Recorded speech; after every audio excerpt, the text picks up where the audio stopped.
Hi, I'm Brenda with the Mortgage Office of Brenda Bednar, aligned with American Mortgage and Equity Consultants, where closings feel right from the beginning. I'm a proud supporter of the Owatonna Today Show.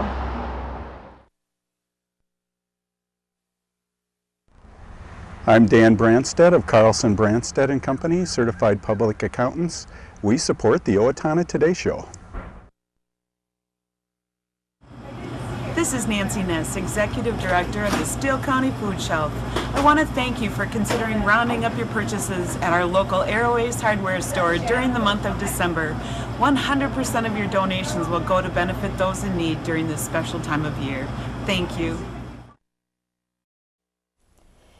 It's Leanne on the go from the Owatonna Today Show, and guess who we have here? Hi, Sven. Hello. Hello, Owatonna. Yes. Well, we're down in Owatonna on, today is actually February 21st. We're actually going to be airing this at a later date, but you were down here talking about weather kinds of stuff, because you're the main weather guy now at Channel 11. Lots of weather. Yes. And it was a wonderful talk, and the room was packed, kind of thing. But let's get to know you a little bit more. You're very passionate about what you do. Yep. Obviously. And how did you come to be interested in meteorology? You know, it's the way I describe it to people, and it kind of sounds odd, but I describe meteorologists as having this sort of disease that's kind of like sits dormant when you're a kid, and then some trigger occurs, some event or series of events, you know, weather related, all of a sudden bring out this passion that was always there, but it required something to pull it out. Okay. And for me, it wasn't, you know, a tornado or anything that dramatic. It was a winter when I was about 13 or 14, where my family, we all grew up ski jumping, because that's what we did. We're Norwegians. We ski jump. Okay. My dad was in the '76 Winter Olympics, and so he was. He was. Amazing. And so we all had to ski jump. My sister included. Now, I was certainly not Olympic material. That's why I'm a meteorologist. But you know, so we were skiing all winter. So loved winter, loved the snow and all that. And it was the first of what now has become several mild winters. And you know, where's the snow? Where's the snow? It's February, still very lackluster year for snow, and so I just got interested. Well, why is this happening?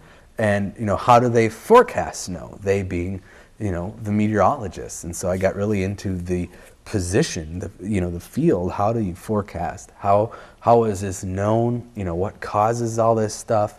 And just dove headfirst into it. And you know, for Christmas and birthday ever since, I would always ask for just weather books, books, weather information, and it just, you know, I would teach and by the time I got to high school, I'd run out of, you know, books you could really buy easily, so I was going and ordering college textbooks just to learn more, and it's a mental disorder. I think so. That's what it is. But you wear it quite well. Well, thank you. I'm not a threat to anyone. And you're a Minnesota boy. That's right. Born and raised. Never lived outside of the state. Okay. I never had to. Fortunately, my first job was in Duluth. Went to college in St. Cloud, and my second job here in the Twin Cities. So. Okay. So let's go back to the college days. How difficult is it to get a meteorology? I mean, it's got to be some pretty. It's intense. I mean, it's pretty intense. Intense information And the way I tell people, you know, is most meteorologists you'll meet are pretty interested in what they do, and the reason is you wouldn't do it if you weren't interested in it, because there are many other things that make a lot more money, and you don't have to do as much to get to that point. You know, meteorology is a hard major. You're doing it because you're a dedicated scientist. You want to find answers to something, and you're exploring something, in this case, the atmosphere. And that's what's driving you, you know, more than anything. Most people in the field of meteorology really don't, you know, make this luxurious lifestyle. They make a living, but it's not. So you're doing it for the passion of what it is you're doing. Okay. And I'm assuming then after you graduated that there's a number of different avenues you could have gone with your degree. Yeah. Okay. Definitely. And why did you choose to be an on-air meteorologist? Well, I kind of half chose it, I guess, actually, because even when I graduated college, I still didn't really know what I wanted to do. I did several internships in college, more than most meteorology students did. I interned at a private company that does just operational forecasts, Meteorologists. They're based in Burnsville. They forecast for various airlines, utility companies. It's all sort of the nitty-gritty meteorology specific toward whatever that customer wants. Okay. You know, one customer, you know, airline wants to know turbulence and icing. They don't care about high and low temperatures necessarily. So I did that internship for a while, and I interned at the National Weather Service. I got an internship at KARE, where I currently work. Oh, TV. really? Okay. And I thought that doing that would help me decide what I want to do, and I still was undecided because ultimately was fascinated by weather, and I didn't really care what I was doing, just as long as I was dealing with the weather on a day-to-day basis. And simple answer: first job offered to me out of college was in TV. It was Duluth TV station, the NBC affiliate there. Oh, okay. As morning meteorologist, and I said, well, we'll try this for a couple of years and see where it goes. And so here I am 4.5 years later. Yeah, so now tell us about your transition down to KARE. I mean, you just celebrated your 27th birthday, and you were working in the Twin Cities major market, major television station there. How did you happen to land that weekend position? Dumb luck, I think, really. I think, you know, a weather position in that market, but at that station in particular, is a pretty rare thing to be open. You know, the people that are there for a very long time. And it just happened to be that the chief meteorologist at the time, Ken Barlow, his father died, a bunch of family things happened. He was originally from Rhode Island, and so he wanted to be closer to home. And so this sort of change was required in his life. And so he left to take a job in Boston. It's also a little bit bigger market, so there's, I think, you know, a bigger career move for him. And so there was a weather position open at KARE, which happens once every 10 years. Oh, and I happened to be close by, and nobody else applied for the job, I guess. I don't know. And the rest? You have to ask my bosses why they hired me, I guess. Okay, they didn't tell you why when they hired you. Darn, okay. The short Norwegian kid, I don't know. So you've gained a lot of fame and notoriety by being on KARE 11. And Allegedly. Allegedly. No, you're a very humble person, but yes, you have. I mean, the State Fair was obviously a testament to that fact. But so how have you handled being recognized everywhere you go now? You know, I'd like to say it's something you get used to, but I don't know if it is. I guess the way I describe to people, it's like being the most popular kid in school and just everybody knows you. And for somebody who was the dork in school, it's kind of a it's kind of a weird thing. It's like you know, it's the cool aspect of it is it's like having friends everywhere you go, because people know who you are. You don't know who they are. So, I mean, it's the only thing that's kind of uncomfortable in that respect is they know you and you don't know who they are. So you want to know their name. You want to be able to say, hey, you know, Jim or Sue. But it's overall a pretty good thing. Is it? And you've adjusted well to the recognition. Yeah, I guess you do get used to it. But every time you're out with, you know, a family member or friend who isn't used to that thing, they're always kind of fascinated by it. Do you find, you know, some people obviously will come up and talk to you, but do you find as you're walking down the street, you know, people are staring at you, going, I think it's Sven. Yeah, people do that. People stare. People, you know, we're pretty low key, humble, you know, shy people overall. I think in Minnesota, so we don't necessarily go run up to somebody right away because they think you might be rude or whatever. It's okay to say hi. So yeah, you get some of that sometimes, especially if I'm doing something. You know, I'm a big runner. I run a lot, and so obviously if you're running by somebody, they're not going to stop you. But it's kind of funny to run by, and then you can. They don't think you can hear them, but you can still hear them, you know, back. Oh, I think that was, you know. And it always still puts a smile on my face when I hear that. It's kind of funny. That's good. So. That's good. Well, you have such a pleasant demeanor. And when we watch you on KARE 11 on the weather, you really do an excellent job, and I think you slipped into that job seamlessly. So it appeared like, to me, it was like you had been doing this. Well, I was nervous at first. Don't worry. Oh, I'm sure you were. I'm sure you were. All my family and friends and everybody were watching, so it was different than being in Duluth, because I had, you know, everybody that I grew up with is now going to be watching me. You know, they're all there. So. What is the best part of your job at KARE 11? Oh wow, I don't know. That's a hard. You can't pick one thing. You know, obviously I like that I'm dealing with the weather. I guess the thing that I really like, and what ultimately has made me decide that I'll probably stay in TV, is that I get to share my excitement about what's going on with people. Whereas if I was in an office somewhere solely staring at a computer and, you know, typing out a report and sending it off, to me that it wouldn't give me the same, maybe it's very selfish, but it wouldn't give me the same, I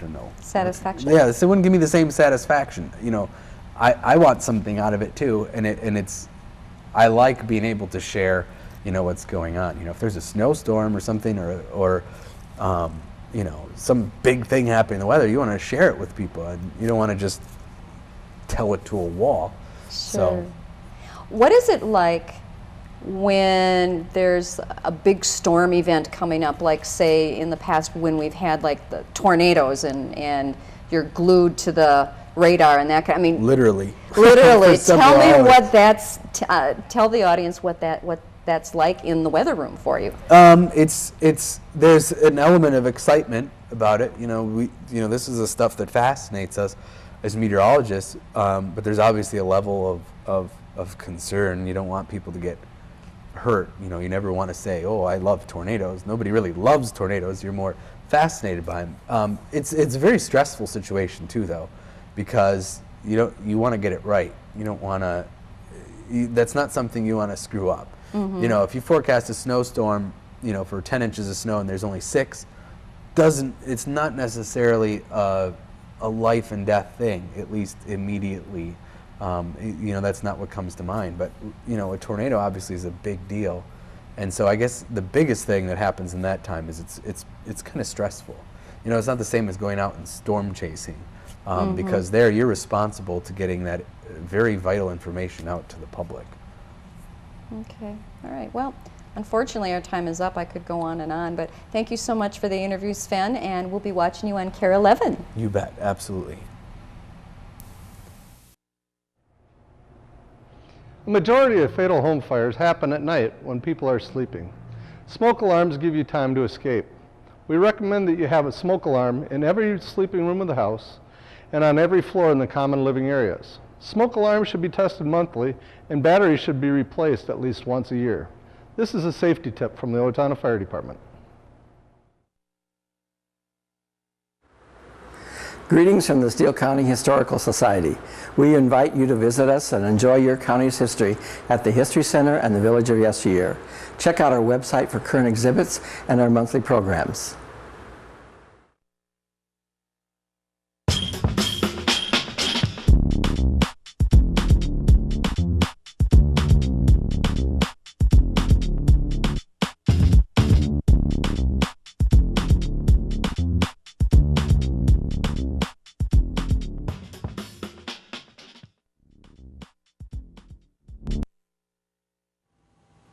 Hello, my name is Katie Marshall. A year ago, my family and I became homeless.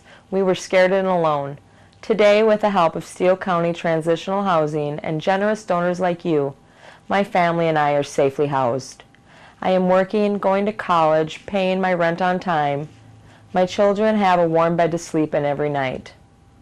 My family and I are so grateful for this second chance. Please help others in need by donating to Transitional Housing today. Everyone deserves a safe place to live. Hi, I'm Tim Anderson, the owner of Anytime Fitness, where we make getting healthy affordable and convenient. Anytime Fitness is a proud sponsor of the Owatonna Today Show.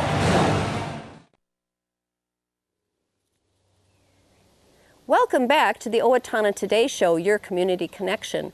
I am in a backyard aviary of a woman who actually rehabilitates wild birds, and I would like to introduce you to Jessica Madison Kennedy. Hi, Jessica. Hi. Welcome to the Owatonna Today Show. Thank you. It's nice to be here. Yeah. Now, the bird that I was just focusing on is a female ruby-throated hummingbird, and she's actually a bird that I and my husband are connected with because she flew into our front window and had a rather bad collision, and we took care of her for a little while, but knew that her injuries were more than what we could handle. So we brought her up to the Wildlife Rehabilitation Center of Minnesota in Roseville. And you are connected with that rehab center. Tell us what you do there. So I manage the avian nursery along with another manager, and then we also have a mammal nursery and a waterfowl nursery. So what I do is I basically work with the injured and orphaned songbirds, as well as some of the more difficult to care for adult species, such as ruby-throated hummingbirds. Okay, and all of these birds are brought into you by people of the public, are they not? Yes, we don't go out and get animals or find animals. Instead, we're a resource for people who are just out encountering wildlife in trouble. All right. So tell us how the Wildlife Rehabilitation Center of Minnesota got started. It began in 1979 by a small group of vet students at the University of Minnesota, and over the years it grew into a nonprofit organization, and we're now an independent organization. We still collaborate with them on occasion, but we're completely independent, and we have a facility in Roseville as well as a satellite facility in Inver Grove Heights. Oh, okay. All right. So what should people do if they find a wild animal in distress? Because I should say the rehab center not only takes birds, but takes other wild animals as well. Yes. We always encourage the finder to first and foremost call us, because a lot of times the animal isn't actually in trouble, or there's something simple you can do to keep it in the wild to help it. So a lot of times a young animal isn't orphaned or isn't actually in trouble, and in that case we like to keep it where it belongs, out in the wild. Exactly. So if in doubt, call us. The one instance where we would say just bring the animal in is if it's clearly injured, or if it's had contact with cats or dogs. So if it was in a cat's mouth or in a dog's mouth, we think it's usually a good idea to just bring it right to us. However, calling us first is best. Okay. So sometimes people think, for instance, birds are in a distress situation, but that's not necessarily the case. What would those situations be when it's not in distress? One of the most common things we see are robins, who are brought to us once they've fledged, because they spend a lot of time on the ground and they're awkward. The first couple hours or day out in the wild can be really kind of, difficult to watch as a bystander, because they're learning how to be a robin, they're on the ground, they're vulnerable, and they're also easy to catch. So a lot of times people accidentally rescue a robin that doesn't need rescuing. So what should they do in that case? Just watch the bird for a while? Yeah, watch the bird, observe to make sure that it's being cared for by its parents if it's a young bird. If you can, keep cats and dogs and children away from the animal so that the parents can feed it safely. And, just keep an eye on it. If it's being fed by the parents, chances are it's just fine. Okay. If you observe a droopy wing or some sort of injury, call us at the Wildlife Center and we'll help you figure out what to do. Okay. So that's really the best thing to do. Yes. Don't necessarily assume that the animal or bird has been abandoned. Right. Because parents do not always stay with their fledglings, or like in the case of a little rabbit or squirrels or whatever, the parents are not always there. Right. Baby bunnies are a common one. The mom leaves the nest for a long length of time during the day. So if you find a bunny nest that you think is abandoned, it may not be. If you're concerned, call us and we'll talk you through how to keep an eye out for her and how to make that determination whether they need intervention or whether they're just fine. Okay, all right. I'm going to zoom back in on this little hummer here, the one that we actually ended up rescuing.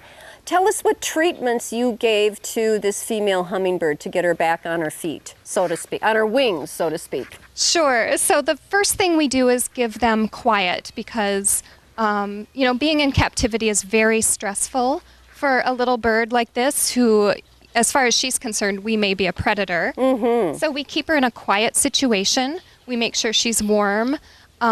We also give her food. Hummingbirds have a high metabolism, and as you know, they need to eat quite a lot. So we feed them. And then our vet staff will assess her. Because we knew she hit a window, it was assumed that she had some element of head trauma. A lot of times we'll give them a painkiller or an anti-inflammatory medicine in that case. And, we'll just observe them and give them the right situation to recover. Okay. And in this situation, this lovely young lady has been rehabilitated, and you will very shortly be releasing her back into the wild, which is absolutely amazing. Yes. So when it's an adult bird like this one, we make sure to release them in the habitat that they were found. So we get them to the actual location that their injury or their situation happened. So they're in their own territory. They know where to find food. They know the area, and they can, get back into life again once they're back. Wow, that's great. That's great. You were telling me right before we started filming, you had a rather unusual bird that you took care of that was not native to this part of the United States. Tell us about that one. I think it's wonderful. Right. So some Minnesotan residents were spending the winter in Arizona, and they were coming back to Minnesota in the spring and found a bird's nest on the hitch of their trailer in Oklahoma when they were fueling up their RV. Oh, no. They brought the bird back home and gave it to us at the Wildlife Center. It turned out to be a curved bill thrasher, not native to this area. Not so it at was all. very important to us to get it back into the location where it was found, and a volunteer flew it back and released it in the right habitat, in the right state. In the right state. We encourage people to always keep things where they belong. So we would have loved for that bird to get brought back that way and rehabilitated there. But, they didn't know, and we did what we could with the situation and got the bird back to where it belonged. Okay. Now, on the day that my husband brought the bird up to your center, there was a young fawn that had been brought in. What would the rehabilitation center do with that particular animal? Well, I don't know that specific animal's situation, but we would have assessed it, and if it could be reunited with the mother, if it was an accidental rescue, we would certainly do that. Otherwise, we would get it into care and, take care of whatever needed to happen. Okay. About how many animals a year, approximately, does the Wildlife Rehabilitation Center of Minnesota receive? Every year it grows. I bet. We can have over 10,000 patients a year. Oh my gosh. Yeah, it's an incredible number, and we rely so much on our volunteers. They're the ones that really keep us ticking over. Oh, that's true. How many volunteers do you have approximately? We have, it's hard to say, it varies throughout the season, but I know in my avian nursery, for example, we have about 30 people a day that come in, and all they do is take care and feed the orphaned and injured songbirds. Oh, that's wonderful. And hopefully you have a wonderful success rate too, depending on the bird's injury. Right. They're already compromised when they come to us, but we give them everything possible to get them back into the wild. That's always our goal. Right. Now, the Wildlife Rehabilitation Center of Minnesota actually relies on donations, does it not, to keep doing its wonderful work of rehabilitating all sorts of wildlife and then returning them back out into the wild. How is one able to make a donation? Right, so you can call us, or you can go to our website, wrcmn.org,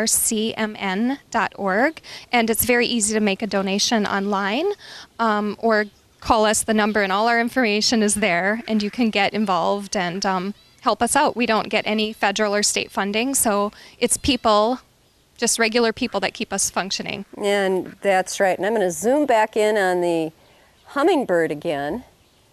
She's just so wonderfully active, and yes, you will soon be returned to the wild. And thank you so much, Jessica, for joining us here on the Owatonna Today Show. I have the contact information for the Rehabilitation Center on the screen, and I urge everyone to consider a donation to this worthwhile cause. They help our fine feathered and furry friends that are indigenous to the state of Minnesota. So, Oh, great. Thank you. thank you so much. And audience, please stay with us. We'll be right back after a word from our sponsors. Great. Amy Swain Hearing Centers is a proud sponsor of the Owatonna Today Show. I'm Dr. Amy Swain, and I want everyone to hear better. Hi, this is Barry Gillespie, president of ERA Gillespie Real Estate, where our pledge is to save you money, save you time, and simplify your life. And we're proud supporters of the Owatonna Today Show.